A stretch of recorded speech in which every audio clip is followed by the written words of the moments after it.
The teaser for Daredevil Born Again Season 2 has just dropped, and as is often the case, it's not a teaser that simply tries to impress with action, but rather one that sets up an atmosphere and real tension. In just a few shots, Marvel Studios plunges us back into a very dark New York where Wilson Fisk is in power, and more than ever, vigilantes are being hunted down, and Matt Murdock seems more isolated than ever before. By the way, we're really looking forward to seeing the second season, especially knowing about the issues that occurred during the filming of Season 1. As a reminder, Kevin Feige had fired the entire creative team to start everything over. Reports stated that the 18 episodes of this first season dealt with a new legal case every day, and that we only saw Matt Murdock in his costume in episode 8. The filming of Season 2 went much more smoothly and without any hiccups. Hello everyone, and welcome to House of Marvel for a new video. Today, we're diving together into the analysis of the Daredevil Born Again Season 2 trailer to understand what it tells us about Fisk, about Matt, and about the New York they're shaping. Get your coffee ready and make yourselves comfortable. I'm Julian and you're watching House of Marvel. To really understand where we're headed with this second season, it's important to remember where we came from. So before we start, I suggest we all get on the same page by quickly recapping where we left Daredevil at the end of Season 1. Because this teaser only makes sense if we start from where we left off. Born Again, Season 1 picks up sometime after the Netflix series, which I encourage you to watch. At the time, Wilson Fisk was in prison, but we saw him gradually return, especially in Hawkeye and Echo, until the series revealed what he was really planning. Born Again, Season 1 opens with a brutal shock, a violent confrontation between Daredevil and Bullseye, and above all, the death of Foggy Nelson, Matt Murdock's moral anchor. At that very moment, Matt suddenly and finally snaps. He throws Bullseye off the roof with the very clear intention of killing him. Then, he stops being Daredevil. Karen departs from New York for Los Angeles, and Matt suddenly vanishes. Meanwhile, Wilson Fisk completely changes his strategy. He no longer tries to control the city from the shadows through crime. He decides to rule it. He runs for mayor of New York, and against all odds, he wins. Officially, Fisk becomes legitimate, but behind the scenes, everything is much darker. Vanessa, his wife, took over his criminal empire during his absence, and their relationship is falling apart over how to handle power. Matt, meanwhile, tries to rebuild himself. He sees a psychologist, Heather, who also becomes Wilson Fisk's marriage counselor. And when a new serial killer, Muse, starts terrorizing the city, Matt puts his costume back on to stop him. Wilson Fisk immediately uses this event as a political pretext to take a much harder stance against masked vigilantes. Speaking of masked vigilantes, White Tiger, Hector Ayala, enters the scene and is unjustly accused of killing a police officer. Matt Murdock proves his innocence in court, but shortly after, the police tragically execute him. This is a turning point. Fisk then creates the AVTF, an ultra-violent police unit, completely loyal and ready to do anything to stop vigilantes. Heather publicly supports this policy. Matt can no longer accept this. They break up, and Fisk crosses the ultimate moral boundary. He assassinates the police commissioner, shuts down New York's electricity, and declares martial law, then prohibits all vigilante activity. Effective immediately. All vigilante activity is now strictly illegal, and it will be dealt with accordingly. New York City is officially under martial law. The city falls under Wilson Fisk's control. Matt is hunted down, his apartment is raided, and he survives thanks to the help of the Punisher, before the latter is captured and locked away in a secret prison where Fisk makes his political opponents disappear. The season ends with the Punisher's escape and a promise: Matt Murdock gathers his allies.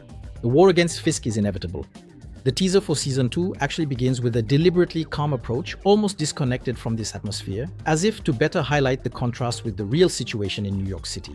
In fact, the teaser opens with a scene that's almost disconcerting in its simplicity: Karen and Matt together. Everything seems to be better between them, as if finally, after years of violence and guilt, of loss, they had found a kind of fragile yet very real balance. And immediately after, Marvel burst this bubble with an aerial view of Hell's Kitchen, the elevated subway, Daredevil's historic territory. This editing choice is not insignificant. It contrasts, I think, what Matt would like to believe about his personal life with the harsh reality of the place where he still exists as a symbol. Because Hell's Kitchen is a constant battlefield, a neighborhood that has never stopped bleeding. But this apparent normality is immediately put into perspective by the context in which it takes place. In keeping with the continuity from the previous season, the teaser also confirms the return of key figures already established in the story. Because almost without emphasis, Bullseye makes his entrance. He pushes open the door of a cafe in a scene that could perfectly echo the one we saw in Season 1 of Born Again, when Kingpin and Matt were face to face, without masks, without costumes, but with all their convictions. Here is a quick and essential reminder. In Season 1, Bullseye was not just a violent antagonist. He was a weapon, a broken man, manipulated and shaped by Fisk to become the lethal extension of his very own will. And at the end of Season 1, Bullseye returns to put an end to Kingpin's reign. But remember,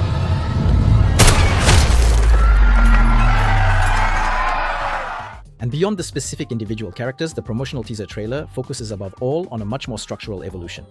The way the city is now governed and controlled. Because I think that Season 2 is going to tell us about a fundamental shift. We see vibrant scenes of everyday life, children playing in the quiet street, elderly people chatting animatedly, playing chess, all coexisting peacefully beside an agent from the AVTF, the Anti-Vigilante Task Force. And interestingly, they wear the same type of bulletproof vest as the Punisher. And as a follow-up to Season 1, they also use the same logo. This detail is crucial because this force is no longer portrayed as an exceptional intervention unit. It seems to be integrated into daily life, present, visible, almost reassuring and friendly. We then understand that this police force is no longer just clandestine or merely tolerated. It is accepted.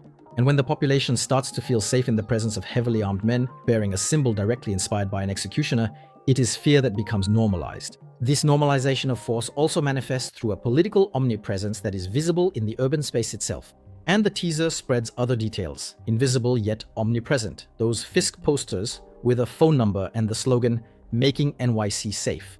It's clear, Fisk is no longer trying to persuade anyone, he's not campaigning anymore, he is absolutely everywhere. And faced with this rise in institutional power, the teaser shows a Matt Murdock who is increasingly vulnerable, even in his most basic abilities.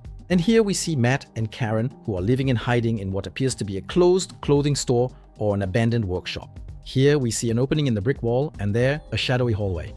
Everything strongly indicates the existence of an underground network, with heroes now living like desperate fugitives, while criminals rule openly. In this poignant scene between Karen and Matt, Matt completely breaks down, and here, the sound design is absolutely crucial. Everything points to the use of a sonic weapon by the VTF, who are trying to flush Matt out of his hideout. It's deeply symbolic. Matt Murdock, the man whose main weapon is his hearing, is neutralized precisely by the very sense that gives him his strength. At the same time, another narrative seems to be emerging on the fringes of official power, and we can see it clearly here, with this almost subliminal image, a fake Mayor Kingpin. Not Mayor Fisk, Mayor Kingpin. The mask is deliberately grotesque, caricatured, but above all, the format is striking. Square, ultra-tight, exactly the same format as the BB report in Season 1. Everything points to BB Urich, the journalist who gave a voice to New York's residents and who met Fisk and his assistants in Season 1, and who could now use this same format to directly attack those in power. A crucial reminder, Fisk murdered her father, Ben Urich, who was also a journalist in the Daredevil series on Netflix. But the teaser isn't limited to an internal conflict within New York. It also introduces a power struggle that seems to be on a much larger scale, and this is embodied by the appearance of a new character, Mr. Charles. On screen, it's not really clear who he is, but the words of Brad Winderbaum, a producer at Marvel Studios, shed some interesting light. At New York Comic Con, he said, "Mr. Charles, played by Matthew Lillard, represents an international power, a man capable of rivaling Wilson Fisk, not in the streets, but on the global political chessboard." Fisk then finds himself caught in a vice between Daredevil and Mr. Charles. And when a tyrant is cornered, well, he becomes very dangerous. And as the lines of power multiply, the teaser also confirms the return of allies capable of intervening on a more personal level. And finally, the return we've all been waiting for materializes. Jessica Jones is back. In the comics, Jessica is a survivor before she's a hero. In her Netflix series, which I also recommend you watch before Season 2 of Born Again, she's a woman broken by Kilgrave's mind control. In the teaser, we catch a glimpse of her through a detail, her iconic boots and some blood, right here, dripping onto the floor because Matt has called her for help. They're in a church, a place deeply symbolic for Matt, where he confesses his sins and now seems to be paying the price for his choices. Alongside these returns, the teaser also serves as a reminder that some of the structures set up by Fisk have not yet completely vanished. Because right here we see Fisk's prison, which was prominently featured in the previous season, the very one where they tried to lock up Frank Castle. But also Jack Duquesne, aka Swordsman, Kate Bishop's stepfather, who was prominently featured in Hawkeye. This persistence of the past also concerns Matt Murdock's closest inner circle of friends. And of course, we're talking about Foggy Nelson here. Because the teaser deliberately maintains his ultimate fate as ambiguous, and this uncertainty feeds Matt's constant melancholy. Foggy is no longer just a friend, he's become like a conscience. But we know that in the comics, Foggy Nelson fakes his own death to join the Witness Protection Program, so we can expect this character to return. And especially when we see this shot, which is particularly interesting. Someone is putting up a Matt Murdock missing poster, but the interesting detail here is the latex gloves. The first time I saw it, I thought it was because of the cold, but no, it's to avoid leaving any traces. So I think that character is Foggy Nelson. This evolution is also reflected in Daredevil's very iconography, the Double D, which finally appears on his red and black suit, making it more tactical and more assertive. Matt Murdock accepts his role as a symbol, this minimalist, stealthy costume. Just like in Frank Miller's Man Without Fear run, Matt is getting darker.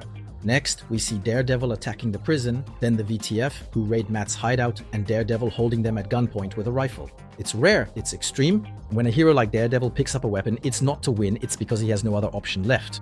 And I think that's where we'll get to the heart of the series, because Matt Murdock always refuses to use firearms, since his father was killed that way. So, going underground, the firearm, Foggy's possible death, Kingpin's absolute power, and the new Double D costume, all of this suggests that Matt Murdock is going to descend into utter darkness by the end of Season 2. How? Well, the latest rumors about the Hand appearing in Season 3, this criminal organization already established in the Daredevil universe in the Netflix series, might be connected to Matt's descent into darkness, but also to an appearance by the Devil of Hell's Kitchen in the movie Spider-Man: Brand New Day. Because as we know, in one scene, Spider-Man fights against ninjas who are trying to break someone out of prison. And what if the Hand was trying to break Daredevil out? Who gets caught by the DODC at the end of the series? Everything could fit together perfectly here, and we would finally see Daredevil and Spider-Man face to face. Daredevil Born Again, Season 2 I think, is going to be the ultra-contemporary story of a city that chooses order over justice, and of a man who might also be willing to cross the line to survive. Now it's your turn to give me your opinion. Is Fisk already too powerful to be stopped legally? Is the VTF a solution or a symptom? And how far can Matt Murdock go without losing himself for good? Let me know in the comments, and don't hesitate to send me your theories. I love reading them and debating with you. And as always, thank you for watching this video. If you enjoyed it, please like it and share your thoughts in the comments. Also, to make absolutely sure that you do not miss any of my upcoming videos, please subscribe to the channel and remember to turn on all notifications. I look forward to seeing you next time right here on House of Marvel.